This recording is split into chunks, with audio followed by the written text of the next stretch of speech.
안녕하세요. 이번 영상에서는 진 매트릭스에 대해서 알아보러 갑니다. 코스닥에 등록되어 있고요. 109820입니다. 이 종목은 코로나 장세의 시작 단계부터 자주 봐서 궁금했었는데요. 그래서 이번에 한번 선정해봤습니다. 먼저 숫자를 보게 되면 아직 제대로 된 매출은 발생하고 있지 않았던 것으로 보이는데요. 100억 미만의 매출이 지속되고 있었는데 영업이익에서도 손실이 계속되고 있었고 단기 순손실 역시도 꾸준하게 지속되고 있었습니다. 다만 2020년의 숫자를 보게 되면 매출은 물론 이익까지 모두 긍정적으로 전환한 것을 알 수가 있는데요. 이 같은 진 매트릭스에 대해서 좀 더 알아보도록 하죠. 요 며칠 주목받는 이유로 언론에서는 이렇게 분석하고 있었는데요. 바로 아스트라제네카 관련 종목으로 분류되면서 주목받고 있다고 분석했습니다. 옳고 그름을 떠나서 화이자 관련으로 시장이 한 차례 요동쳤으니까 아스트라제네카 이슈를 꺼내며 요동치는 것도 이상해 보이진 않았는데요. 아스트라제네카와의 관련성을 보자면 영업관계가 아니라 주주관계로 얽혀있는 상황이긴 해서 이렇게까지 주목받는 게 정상인가 싶긴 했습니다. 재료 기반의 논리로는 설명이 안 되는 게 우리 주식시장이긴 하니까 이슈는 이 정도로 이해하고 본질을 좀 이해해보도록 하죠. 진매트릭스의 경우에는 2009년 상장한 나름 상장 양력으로 보자면 바이오 기술 기업 중에서는 형님뻘에 속한다고 볼 수 있겠는데요. 주요 사업 내용을 보게 되면 분자 진단 기술을 바탕으로 한 진단 의료기기 개발과 판매를 중심으로 해서 진단 시약의 연구 개발 등을 주요 사업으로 영위하고 있다고 합니다. 네, 맞습니다. 진단 키트로 주목받았던 종목, 유니세프에 공급을 하고 있기도 하고 코로나와 독감을 동시에 진단할 수 있기도 하며 유럽 인증도 획득했고 미국 FDA의 긴급 사용 승인을 받기도 한 그런 기업입니다. 그래서 최근 보신 분들은 코로나 진단키트 종목으로 기억하실 것 같기도 한데요. 이 같은 이해가 지금의 환경에서는 틀리지 않았음을 사업의 내용에서도 확인할 수가 있었습니다. 회사의 경쟁력에서 제시하고 있는 기술을 보게 되면 분전 진단 분야의 원천 기술을 제시하고 있습니다. 그 중에서 C태그라는 것을 강조하고 있었는데요. 주요 기술로 제시하고 있는 만큼 간단히 이해하고 넘어가게 되면 기존 기술의 경우에는 분자 진단 기술이 여러 병원체를 동시에 진단하기 위해서는 프라이머와 프로브라는 두 가지 요소가 필요했는데 C태그를 이용하게 되면 프라이머에 부착된 태그로 인해 다양한 병원체를 동시에 진단할 수 있다고 이야기하고 있습니다. 그러니까 제가 이해한 대로 다시 말씀드리게 되면 분자 진단에서 이렇게 검체 프라이머를 붙이는 과정이 있는데 이때 프라이머가 이 자리에 제대로 자리 잡기 위해서는 프로브를 통해 이 위치에 대한 확인이 필요한데 진매트릭스에서 개발한 C태그 기술을 활용하게 되면 이 같은 프로브에 관한 작업 과정을 제거할 수 있다고 볼 수 있을 것 같습니다. 결과적으로 진매트릭스의 C태그의 효과는 이 기사를 통해서 보게 되면 기존 검출 같은 경우에는 최대 병원체 개수가 4개로 제약되는 한계점과 함께 비특이적 증폭 오류로 인해서 위양성 발생 가능성이 있었지만 C태그 기술을 활용해서 이 한계점을 보완했다고 이야기하고 있었는데요. C태그 기술을 활용하게 되면 병원체 개수를 기존 4개에서 12개 이상으로 확장이 가능하고 비특이적 증폭을 원천적으로 배제함으로써 정확성에 있어서도 좀 더 우수한 결과를 얻어낼 수 있다는 것이 설명이라고 합니다. 이 같은 성과는 매출로 확인되기도 하는데요. 3분기 보고서를 좀 먼저 보게 되면 C태그 분자 진단 기술이 코로나 진단 키트에도 적용되었다고 볼 수가 있는데 그 덕분인지 분기 보고서의 매출 구성을 보게 되면 진단 제품이나 진단 장비의 매출이 3분기 매출임에도 불구하고 연간 단위의 매출을 이미 한참 뛰어넘은 것을 확인할 수 있습니다. 특히 수출 관련 숫자가 크게 늘어난 것을 확인할 수가 있는데요. 한국 진단 키트라는 점이 수출에 용이하기도 했겠지만 다른 국가에서도 나름 기술력 등을 점검하면서 수입했을 테니까 진 매트릭스의 기술력이 어느 정도 인정받았다고 볼 수 있는 성과가 숫자로 드러난 것이 아닌가 싶습니다. 하지만 우리는 좀 더 과거로부터의 매출 구성을 보면서 코로나 이후에도 어떻게 될지 상상해 보도록 하죠. 기본적으로 매출 구성은 진단 사업 부분 관련인데요. 체외 진단이 전체 30% 내외의 매출, 분자 진단이 전체 70% 내외의 매출을 기존에 구성해 왔습니다. 그리고 그 중에서도 분자 진단에서 제품 매출이 전체 매출에서 50% 이상이었는데요. 코로나 이전에 분자 진단에서는 인유두종 바이러스의 유전자형 진단 제품 등이 주요한 제품이었습니다. 진단키트의 대장주로 시젠이 분류되어 오긴 했지만 진매트릭스도 과거부터 진단키트 관련해서 기업 내부에서 집중해 오던 것으로 보이긴 합니다. 하지만 과거에는 분자 진단 관련해서는 수출이 제로, 전무한 상황이었고요. 체외 진단 관련해서 수출이 조금 있었을 뿐입니다. 이 같은 매출에 이어 기술도 좀 확인해 봤는데요.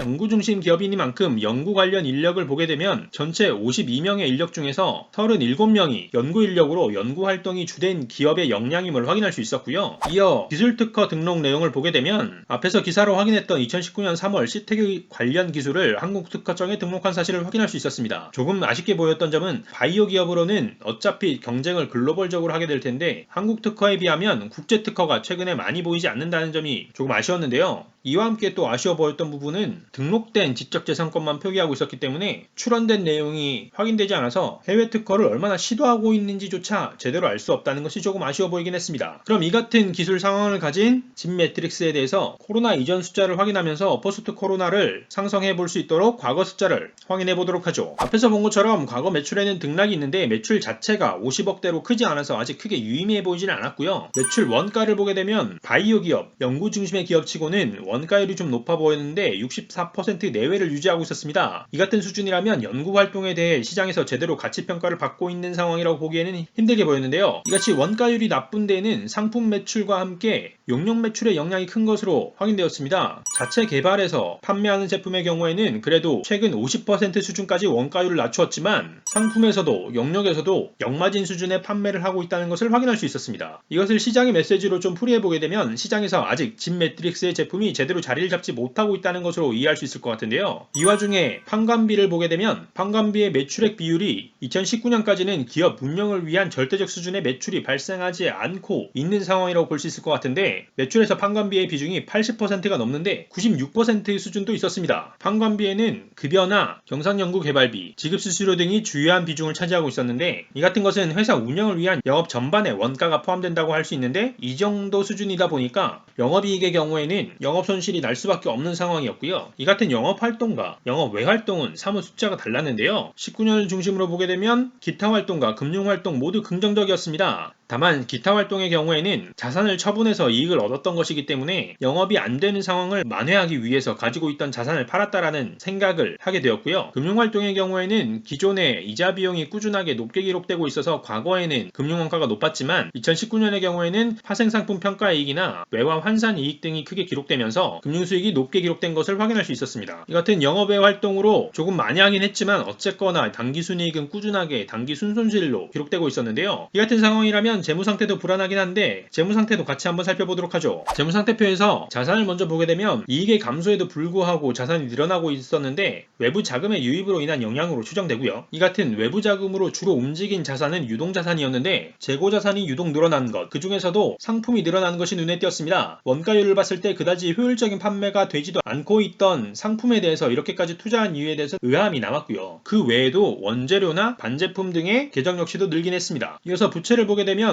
자산과 유사한 움직임으로 등락이 있는데 역시나 유동부채가 주로 움직여서 17년 대비 2배가 넘는 유동부채가 기록되고 있음을 알 수 있고요. 세분에 의해서는 직접적인 차입금보다는 전환사채 등의 부채 증가가 주요하게 부채 증가에 영향을 끼쳤음을 알 수 있었습니다. 그리고 자본을 보게 되면 18년에는 자본의 총계가 자본금과 유사한 수준까지 되면서 부분 자본 잠식의 위험까지 있었던 것으로 보이는데요. 부채가 일부 자본으로 변환되면서 이 같은 위기를 다소 탈출하긴 했는데 20년에는 어떻게 되고 있는지 자세히 알아보도록 하죠. 20년에는 저희가 앞에서 봤던 것처럼 진단키트 관련 매출이 늘어나면서 기대감을 키웠는데요. 재무상태표부터 자세히 보게 되면 먼저 자산에서 자산이 늘어난 것을 확인할 수가 있는데 이번에도 유동자산의 증가, 그 중에서도 재고자산의 증가를 확인할 수 있습니다. 진단키트는 진 매트릭스가 제조해서 판매하는 만큼 관련한 재고자산이 늘어난 것으로 쉽게 추정 가능할 것 같고요. 이어서 부채를 보게 되면 부채는 크게 감소한 것을 알 수 있습니다. 절반 이하로 떨어졌는데 단연 전환사채의 감소가 가장 크게 영향을 끼쳤고요. 이로 인해 자본금과 함께 자본잉여금이 늘어난 것을 확인할 수 있습니다. 코로나로 인해 기대감이 커지면서 투자자로부터의 신뢰가 회복되었다고 볼 수 있는데 덕분에 자본 잠식의 위기에서는 크게 벗어났다고 할 수 있겠습니다.